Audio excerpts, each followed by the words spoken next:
الحمد لله وكفى وسلام على عباده الذين اصطفى اما بعد اعوذ بالله من الشيطان الرجيم بسم الله الرحمن الرحيم وذكر فإن الذكرى تنفع المؤمنين وقال رسول الله صلى الله تعالى عليه وآله وسلم الإمام ضامن والمؤذن مؤتمن اللهم ارشد الائمة واغفر للمؤذنين رواه مشکات. وقال النبي صلى الله تعالى عليه وآله وسلم لتصبن صفوفكم او ليخالفن الله بين وجوهكم رواه البخاري. سبحان ربك رب العزة عما يصفون وسلام على المرسلين والحمد لله رب العالمين.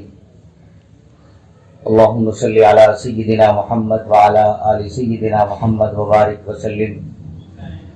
اللهم صل على سيدنا محمد وعلى آل سيدنا محمد وبارك وسلم. اللهم صل على سيدنا محمد وعلى آل سيدنا محمد وبارك وسلم. حضرات علماء کرام، ائمہ اعظام، ہم اور آپ پوری قوم کے ترجمان ہیں، ہم اور آپ پوری قوم کے ہیڈ اور سردار ہیں، ہم اور آپ پوری قوم کے سرخیل ہیں، ذمہ دار ہیں.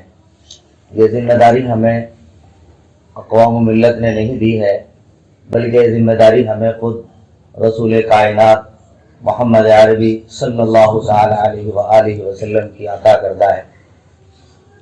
جب آپ کی عطا کردہ یہ دولت ہے تو دنیا کی کوئی طاقت اسے چھین بھی نہیں سکتی. بس بات اتنی ہے کہ ہمیں خود اپنے نظام اور اپنے منصب کو سمجھنا ہوگا اور اسے سنبھالنا ہوگا، سہارنا ہوگا.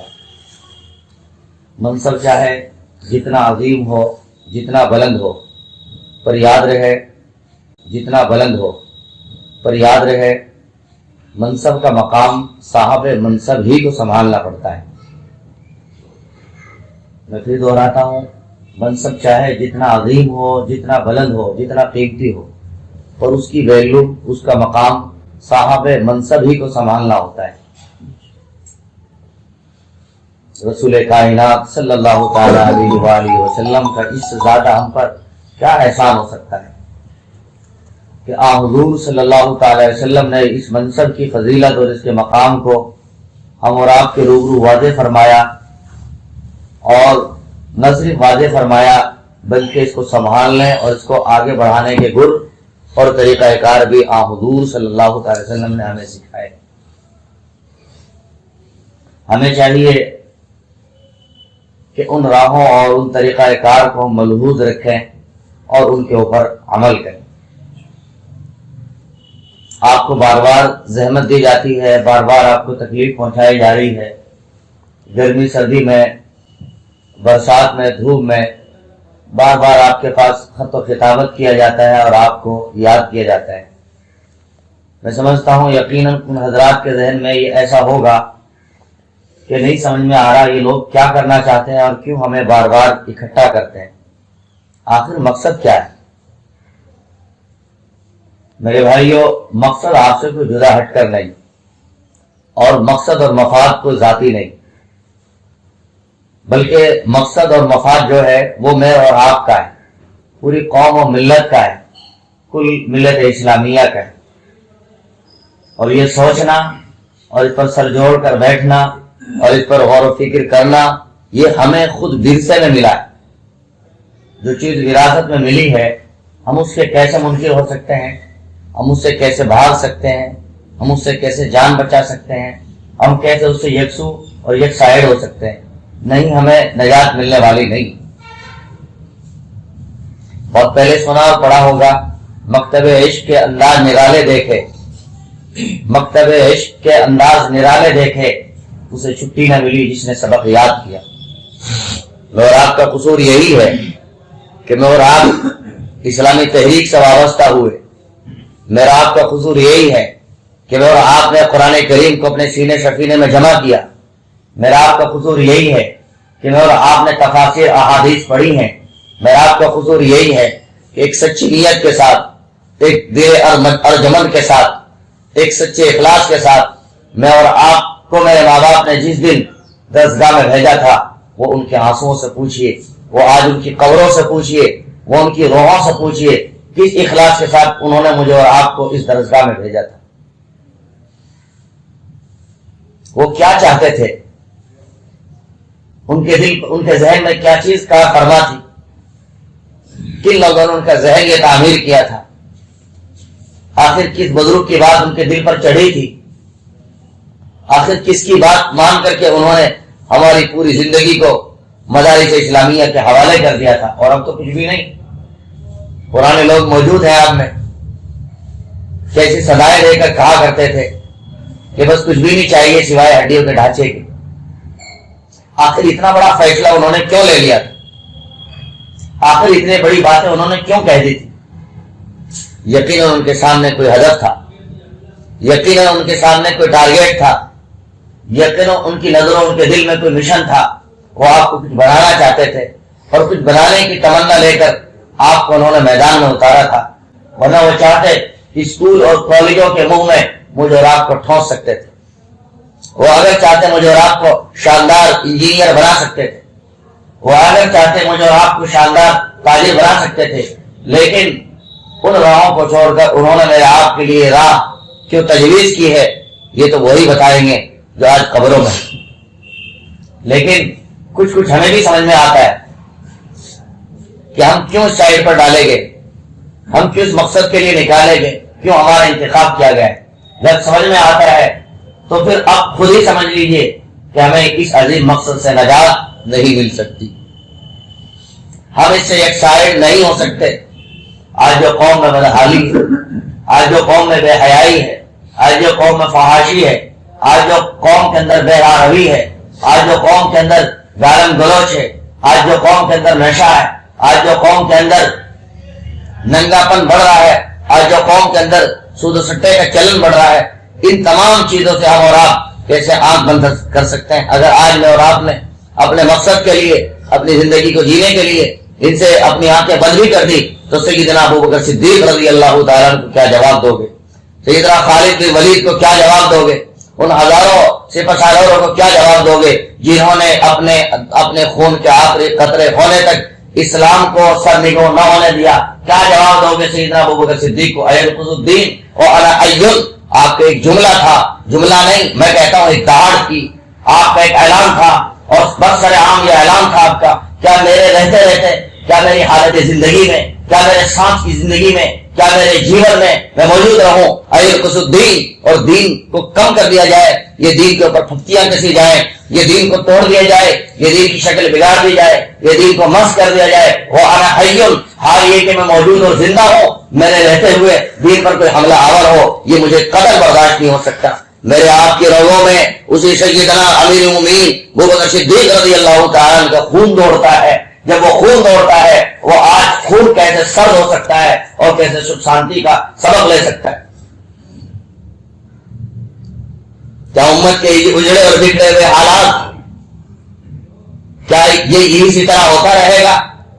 کیا یہ آگ اسی طرح لگتی رہے گی اور میں آپ اپنے حجروں میں بیٹھے رہیں گے؟ کیا یہ ظلمت اسی طرح گھومتی رہے گی اور میں اور آپ صرف نماز پڑھا کر یہ سمجھتے رہیں گے آپ ادا کر دیا؟ سوچو، خدا کے واسطے سوچو۔ میں نہیں کہتا آپ کو کہ آپ تلوار اٹھا لو، نہیں، میری تقریر کا ہرگز یہ مطلب نہیں ہے آپ تیر اٹھا لو، میری جملوں کا ہرگز یہ مطلب نہیں ہے جس طرح اغیار کر رہے ہیں آپ اس کی طرح روڈوں پر آ جاؤ۔ نہیں، ان حجروں میں بیٹھ کر مشن سوچو، فکر کرو، تدبر کرو، غور کرو۔ ہمیں اپنی ساکھ بھی بچانی ہے، اپنی حالت بھی بچانی ہے، اپنی معیشت کو بہتر بھی کرنا ہے، اور ساتھ ہی ساتھ قوم و ملت میں پھیلی ہوئی بدماشیاں اور برائیاں ہمیں ان کا بھی خاتمہ کرنا ہے انشاءاللہ تعالی۔ آج الیکشن کا دور ہو رہا ہے، گو میں آپ کا سے کوئی دلچسپی نہیں ہے، لیکن ایمانداری سے بتائیے، آج حکومت کورٹ کچہریوں کے دائرے سے باہر ہو کر، آج حکومت سڑکوں سے آگے تجاوز کر کے کیا مسجد اور مدرسہ، کیا مسلح کے سرحد تک نہیں آ پہنچی ہے؟ کیا دعوت و تبلیغ سادہ لو سادہ مزاجی کے ساتھ کام کرنے والی، جس کا کسی سے نہ لینا دینا، کیا اس پر آج حملہ آور نہیں ہے؟ کیا سینکڑوں ائمہ کو اس کا سامنا نہیں کرنا پڑ رہا ہے؟ کورونا وائرس اور لاک ڈاؤن کے حالات میں کتنے سارے مسائل کا سامنا کیا مجھے اور آپ کو نہیں کرنا پڑا ہے؟ پھر بھی ان حالات میں آپ یوں کہیں کہ جو کچھ ہو رہا ہے ہونے دو، جو کچھ ہو رہا ہے ہونے دو، اور آنکھ بند کر کے بیٹھ جاؤ، یہ کیسے ہو سکتا ہے بھلا؟ اس کا مطلب یہ کہ پھر ضمیر مردہ ہو چلا، اس کا مطلب یہ کہ ایمان سرد ہو چلا، اس کا مطلب یہ کہ وہ جو جگر، وہ خون، وہ محبت، وہ شفقت، وہ ہدایات جو ہمیں احادیث اور قرآن میں دی گئی تھی، گویا وہ سارا کا سارا ہم نے اس کو اندھیری کوٹھیوں میں لاب دیا ہے۔ اگر میں اور آپ اس پر غور نہیں کریں گے تو پھر کون غور کرے گا؟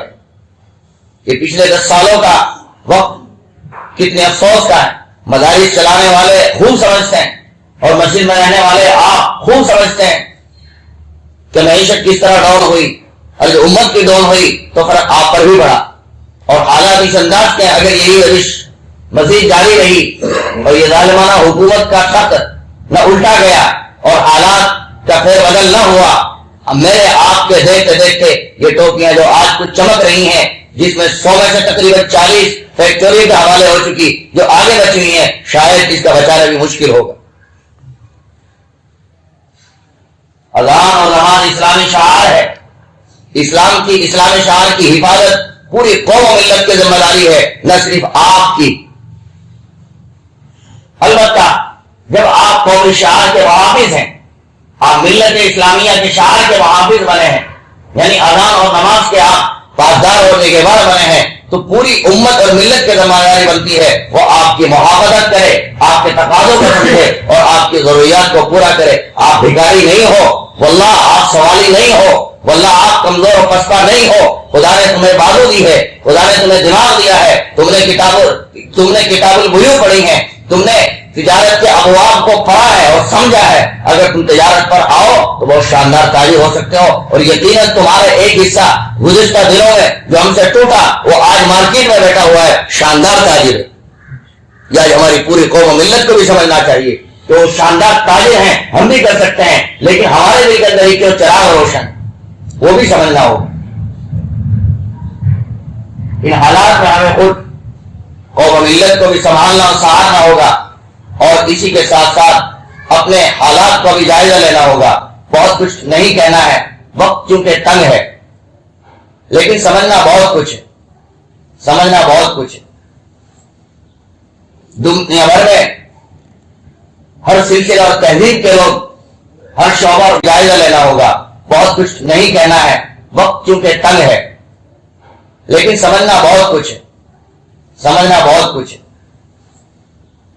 دنیا بھر میں ہر سلسلہ اور تہذیب کے لوگ، ہر شعبہ اور محکمے کے لوگ، ان کی کوئی نہ کوئی تنظیم اور تحریک ہے، لیکن ائمہ کا ایک ایسا طبقہ ہے، ائمہ کا ایک ایسا طبقہ ہے جس کی کوئی تنظیم نہیں، ہاں تفریق ضرور ہے، وہ ٹکڑے ٹکڑے ضرور ہیں، ان میں گروہ بندی ضرور ہے، ان میں باہمی تعصب ضرور ہے، ان میں باہمی نفرت ضرور ہے۔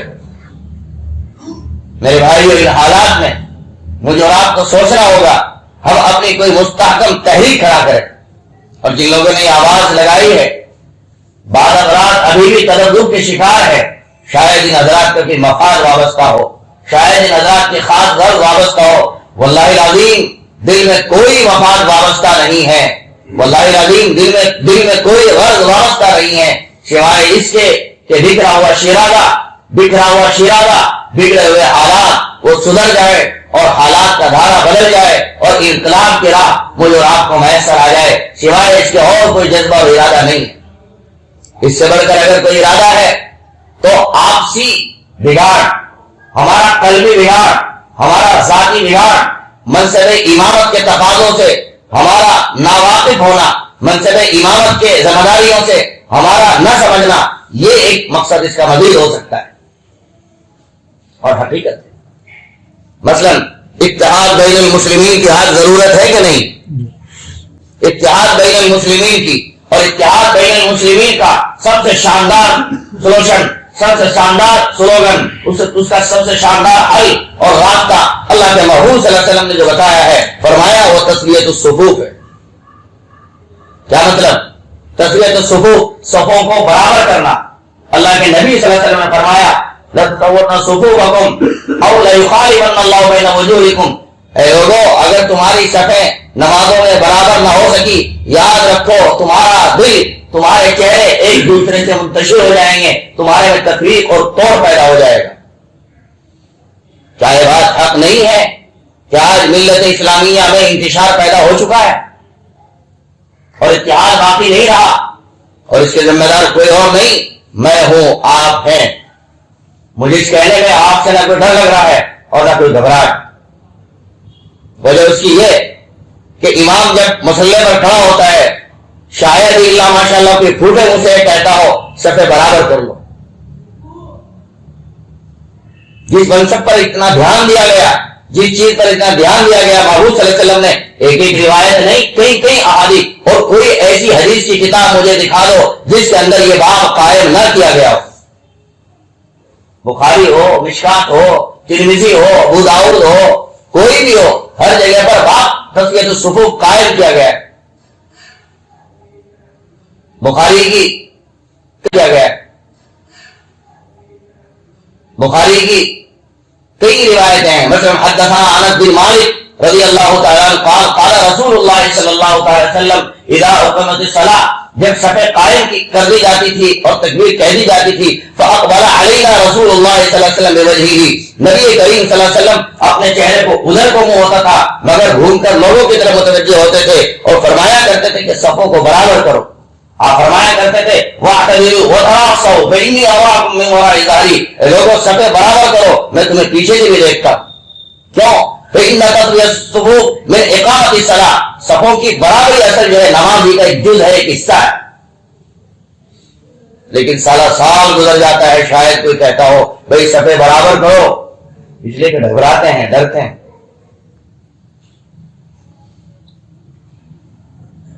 حرم پاک میں شاید کوئی نماز ایسی گزرتی ہو جہاں اعلان نہ دیا جاتا ہو سووا صفوفکم واعتدلوا،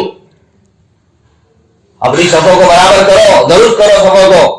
اور ہمارے امام صاحب جب کھڑے ہوتے ہیں، امام صاحب چھوڑ دو، جب ہم کھڑے ہوتے ہیں اور مسجد کی طرف رخ کرتے ہیں، قبلے کی طرف رخ کرتے ہیں، شاید پلٹ کر دائیں بائیں دیکھتے ہوں، یہ سمجھتے ہیں کہ اگر دائیں بائیں دیکھ لیا تو نماز ہی ٹوٹ جائے گی شروع ہونے سے پہلے۔ کیا یہ ہمارا المیہ نہیں ہے؟ کیا ہمارا ذاتی قصور نہیں ہے؟ کیا ہماری ذاتی خامی نہیں ہے؟ آج اس چیز کی بھی ضرورت ہے، یہیں سے امت مسلمہ کا اتحاد حاصل ہوگا۔ اور یہ گر میں نے نہیں بتایا، یہ گر اس نے بتایا دو جہاں کا سردار اور بادشاہ گزرا ہے، یعنی نبی کریم صلی اللہ علیہ وسلم کی ذات والا صفات۔ تو آپ کی بتائے ہوئے نقوش کیا کبھی غلط ہو سکتے ہیں؟ کبھی نہیں ہو سکتے۔ آئیے ایک قدم اور آگے بڑھے۔ ہم یہ سمجھتے ہیں ہم انہی کے امام ہیں جو مسجد میں آتے ہیں، ان کے امام نہیں جو مسجد نہیں آتے۔ مثلا نوجوانوں کا ٹولہ، نوجوانوں کا طبقہ جو مسجد نہیں آتا، ہمارا ضمیر شاید کبھی جاگتا ہو، ہم نے سمجھ لیا ہے کہ نمازیوں کو مسجد میں لانا یہ تو دعوت و تبلیغ کے افراد کا کام ہے، عیاذ باللہ تعالی۔ آپ پہلے ہیں، دعوت و تبلیغ بعد میں۔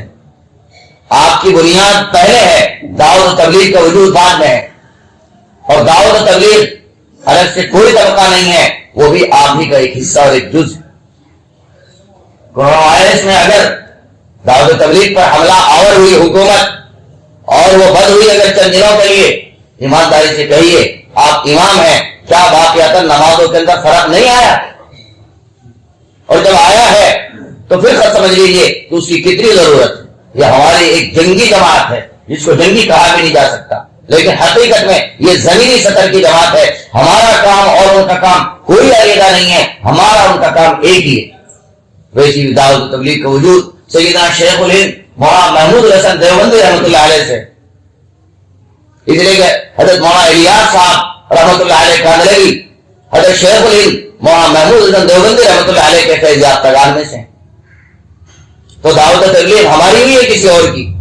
ہماری ہوئی۔ جب ہماری ہے ہم اسے پڑھائی کیوں سمجھتے ہیں؟ ہم کیوں اسے دوسری نظروں سے کاٹتے ہیں؟ جب وہ ہماری ہوئی تو اس کا کام بھی ہمارا ہوا. تو گویا اصل کام ہمارا ہی تھا ان نوجوانوں سے برابر رابطہ کرنا. وہ بگڑے ہوئے نوجوان، وہ عشق و فسق میں مبتلا نوجوان، وہ لمبے لمبے زلفوں میں نوجوان، جی وہ کانوں میں مرغی ڈالے ہوئے نوجوان، وہ ہاتھوں میں طرح طرح کے کنگن اور طرح طرح کے دھاگے باندھے ہوئے وہ نوجوان، وہ پیٹ پتلون میں ملبوس نوجوان، جی وہ سگریٹ نوشی دھاگے باندھے ہوئے وہ نوجوان، وہ پیٹ پتلون میں ملبوس نوجوان، جی وہ سگریٹ نوشی کرنے والا نوجوان، وہ پڑیا بیچنے والا نوجوان، ہم اس کے بھی امام ہیں. ہمارا فریضہ بنتا ہے اب براہ راست ان تک پہنچے، ہم ان کو جگائیں، ہم ان کو نکالیں. وہ انتظار میں ہے ہمارا کوئی ہاتھ پکڑے اور دلدل سے نکالے. وہ انتظار میں ہے ہمیں کوئی سمجھائے. وہ انتظار میں ہے ہمیں کوئی لے جائے. وہ انتظار میں ہے ہمیں کوئی مسجد کا راستہ دکھا دے.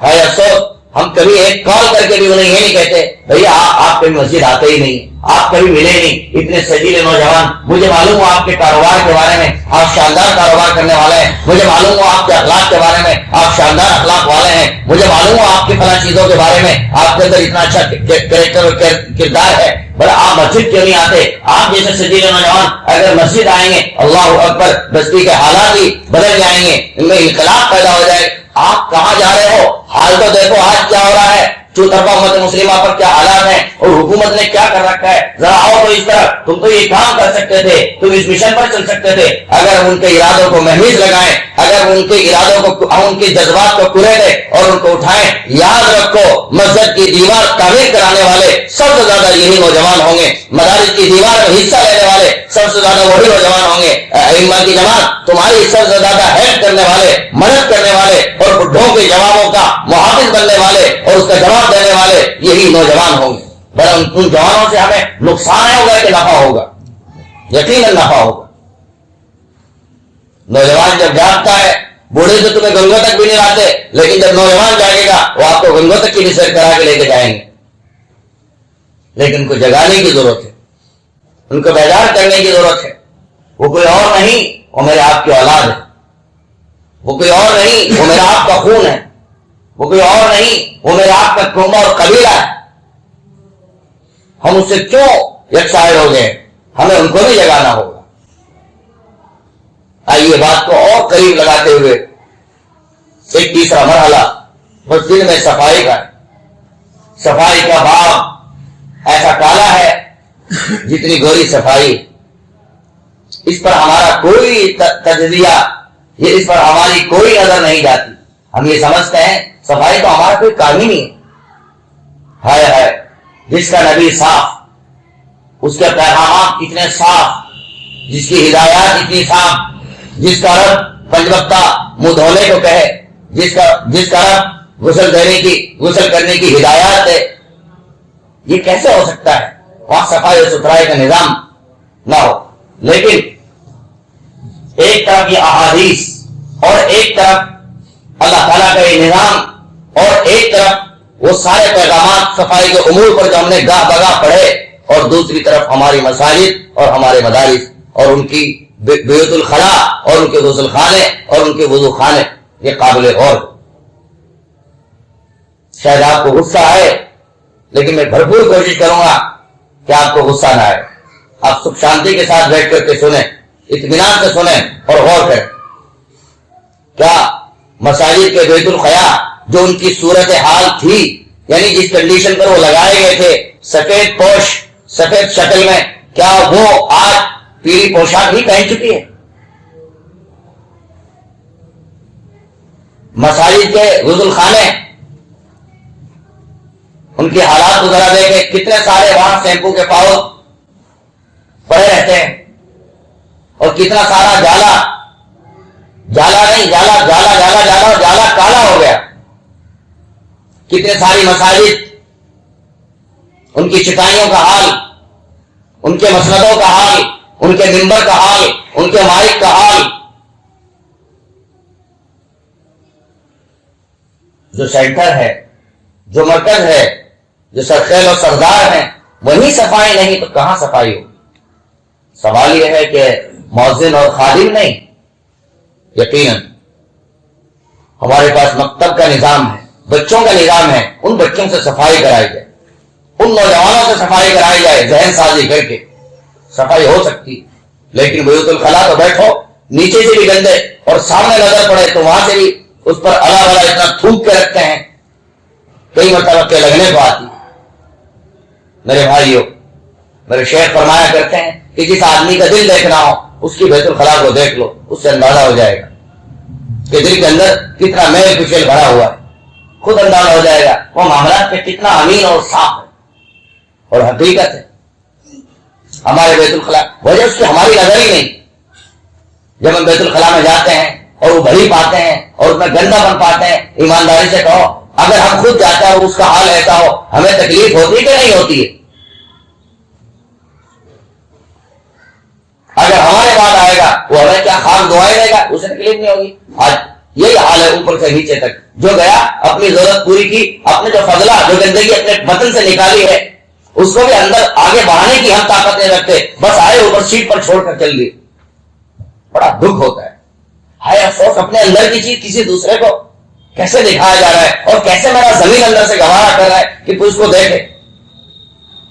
ہونا تو یہ چاہیے تھا اتنا پانی بہایا جاتا اور اتنا پانی ڈالا جاتا، آنے والا مومن یہ سمجھتا یہ میرا بھائی یہاں اپنی ضرورت پوری کرنے نہیں آیا تھا بلکہ اصلاً یہ تو میرے لیے اسے صاف کرنے آیا تھا. اس لیے کہ کسی مومن کا دل خوش کرنا یہ بھی تو بڑی بات ہے، یہ بھی تو بڑی بات ہے. گھر میں ہو، معاشرت میں ہو، مدارس میں ہو، سب کا یہی المیہ. کیوں اس پر ہمارا دھیان اور توجہ نہیں جاتی؟ ہمیں چاہیے ہم بیت الخلا جائیں، اتنا پانی بہا کے آئیں، نہ گندگی باقی رہے اور نہ ہمارے جوتوں کا گرد وہاں باقی رہے. ایک پائیدار میں اگر ایک لوٹا زائد بہا دیں تو کون سا والا اس کا ٹیکس دینا پڑ جائے گا. اور پھر اس کی ہدایات بر سر عام ممبر سے کرے اور لوگوں کو سمجھائیں کہ صفائی پر آؤ، صفائی پہ دھیان دو. ہمارا تو کوئی بھی شعبہ صفائی کے معاملے میں دسترخوان دیکھیے اس سے بدبو آتی ہے. دو طرح کے طبقے ہو گئے، ایک تو کئی مرتبہ بہت سواریوں کو چاٹتے ہیں، یہ ایک طبقہ ہے جو سیڑھی سے اس کو جھاڑتا بھی نہیں. اعتدال کی راہ نہیں ہے، صفائی بھی ہو، اعتدال کے اندر ہو. یہ بات ہمارا بہت روکھا پھیکا ہے. اور یاد رکھو اگر مسجد گندی رہے گی اس کا سب سے پہلا شکار امام ہی ہوگا، کوئی اور نہیں ہو سکتا. اس لیے ہمیں چاہیے ہم از خود اس کا خیال رکھیں اور صفائی کا اہتمام پیدا کریں، صفائی کا دھیان پیدا کریں. چنانچہ مہینے بھر کے اندر 100 روپے کا خرچہ صفائی پر نہیں آ سکتا. بیت الخلا کے غسل خانوں کی لوگ ان کو بھی متوجہ کریں، پیار کے ساتھ سمجھائیں. میرے بھائی یہ کیا لیا ہے؟ حقیقت یہ ہے امت کو پتہ ہی نہیں ہے، بے خبری کے حال میں زندگی گزاری ہے. میں نے بہت ساری جگہ صفائی کا پیغام دیا، کوئی کسی بڑائی کے ارادے سے نہیں کہہ رہا ہوں، مگر میں حقائق اور سچائی سمجھانا چاہتا ہوں. کتنے لوگوں نے احباب نے مجھے کہا کہ جزاکم اللہ، ہمیں بہت فائدہ ہوا اس گفتگو سے، ہم تو اندھیرے میں تھے آج اندازہ ہوا ہمیں کیا کرنا چاہیے. معلوم مجھے ہوا اگر اس پیغام اور مشن کو لے کر آپ آگے بڑھیں گے تو آپ تو مقتدا ہیں، تو کیوں نہیں امت کو فائدہ ہوگا. واضح سے دسترخوان پہ پہنچنا ہو جاتا ہے کہ پلیٹیں آتی ہیں، اب اگر ان کو واپس کہیں کہ اٹھا کے لے جاؤ تو ایک المیہ، اور اگر ان میں کھائیں تو ایک دوسرا مسئلہ. نتیجہ پھر بعض لوگ تو اٹھا کے صاف کرنا شروع کر دیتے ہیں اور دیکھنا شروع کر دیتے ہیں، لیکن اگلے بھی نہیں سمجھتے ہیں. کئی مرتبہ تو جلد کر کے کہنا پڑتا ہے اللہ کے بندو ذرا ایک لمحے کے لیے پانی نکال لو. کون سمجھائے گا اس بات کو؟ اسکول والے. کون سمجھائے گا اس بات کو؟ کالج والے. کبھی نہیں سمجھا سکتے. یہ ہم اور آپ کی ذمہ داری ہے، ہم اپنے زیر اقتداء لوگوں کو یہ بات سمجھائیں کہ صفائی سلیقے کی ہو، پلیٹیں صاف ستھری ہو، گلاس چمچے صاف ستھری ہو، دسترخوان صاف ستھرا ہو، بیٹھنے کی جگہ صاف ستھری ہو. آپ سوچتے ہیں ہم تو امام ہیں، ہم تو کر لیں گے ایسے روکھا پھیکا. ارے آپ امام ہیں، آپ بستی کے ہو گئے، اگر اس پر کوئی بیرونی عالم آتا تو اس کا کیا اثر ہوگا؟ ٹھیک ہے آپ نے تو کہہ لیا، ہونا ہی چاہیے. یہ بدنظمی ہے، مجھے برداشت نہیں ہوگا. اندر سے دل تڑپنا چاہیے، دل جلنا چاہیے. اس کو میں برداشت نہیں کر سکتا. ختم. میں اس کے لیے کوئی بہانہ ڈھونڈوں گا، وسیلہ ڈھونڈوں گا کہ جس پر امت پر محنت کروں گا، جس کی وجہ سے میں بیداری پیدا ہوگی اور از خود یہ صفائی اندر سے کرے گا. تو اس کے لیے عنوان ڈھونڈ کر باضابطہ جمعے کے دن گفتگو کا نظام بنائے، اور جہاں کہیں جمعہ نہیں ہوتا تو وہاں کم از کم یہ 4 نمبر کا عنوان شروع ہوا، وہاں کم از کم ہفتے میں ایک دن ایسا مقرر کریں کہ جہاں اپنی بات کو سمجھا سکیں. اب سوال یہ ہوگا ہم کہاں بہت سارے جو حافظ ہیں ہم کہاں بڑا مولوی اور مفتی ہیں, ہم کہاں انہیں سمجھا سکتے ہیں؟ دیکھو جیسا دیش ویسا دیش, جیسے ہم لوگ ہیں ایسے ہمارے عوام, جیسے ہمارے عوام ایسے ہم اپنی سادہ زبان میں, ہم اپنی ستھری زبان میں ان کو ایک پیغام دے سکتے ہیں. بھائی صفائی رکھنی چاہیے, صفائی کا بہت بڑا فائدہ ہے. حدیث پاک میں یوں آیا اپنے گھروں کو صاف رکھو, اپنے صحن کو صاف رکھو, اپنی ذات کو صاف رکھو. اس کا اتنا بڑا فائدہ ہے. بھائی یہ بے ڈھنگی ٹھیک نہیں ہے, اس کا مطلب یہ کہ گھر میں عورت سلیقہ مند نہیں ہے, یہ بچیوں کو ہم نے سلیقے کی تعلیم نہیں دی ہے. اس طرح سے ہم سادہ زبان میں ان کو سمجھا سکتے ہیں. تو انشاءاللہ تعالیٰ ضروری نہیں ہے ہر دن سال بھر فضائل اعمال پڑھنا واجب ہو گئی, ہر دن ضروری نہیں ہے. اسباق بدل لو, عنوان بدل لو, چیپٹر بدل لو, کتابیں بدل لو, مشورہ کر لو.